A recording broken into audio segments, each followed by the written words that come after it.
ولا جمع مال تغى الشهوات. خبير يعلم خائنة الأعين وما تخفي الصدور. وأشهد أن لا إله إلا الله وحده لا شريك له، وأشهد أن محمدًا عبده ورسوله، وعلى آله وصحبه وسلم تسليمًا كثيرا. أما بعد، يا عباد الله، لقد امتن الله تعالى على عباده بنعم كثيرة لا يمكن عدها وإحصاؤها، وإن تعدوا نعمة الله لا تحصوها.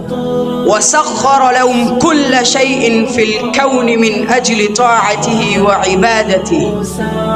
ألم تروا أن الله سخر لكم ما في السماوات والأرض، لكن بعض الناس أساءوا استخدام تلك النعم فاستعملوها في معصية الله، وتقربوا بها إلى غضبه ومقته. ومن تلك الأجهزة الحديثة التي تتابعت على المسلمين من كل حدب وصوب هي الشبكة العالمية. استعملها الناس في غير مرضاة الله تعالى، فحاد الكثير عن طريق الخير وسلكوا طريق الغي والضلال. أحبتي في الله، لقد تحولت شبكة العالمية إلى ساحة لمعركة كبيرة تستهدف أجيال هذه الأمة، فتحولت من شبكة لخدمة العلم والعلماء إلى شبكة لتجارة الجنس والترويج للإباحية، وأصبحت تزحف علينا بشر وبلاء متزايد يوما بعد يوم.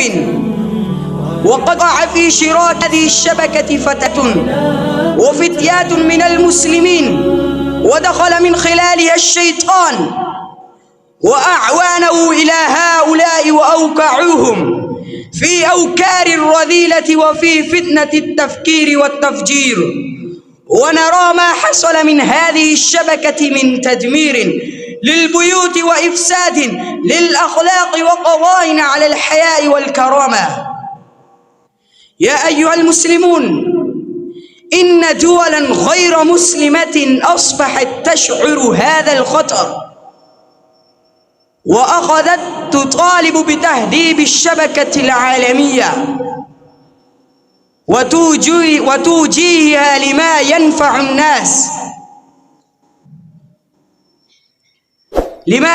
الناس، أن نعمل جاهدين لدرء هذه المفاسد. وأخيرا أسأل الله أن يجعلنا مستفيدين هذه الشبكة عن أضرارها. والسلام عليكم ورحمة الله.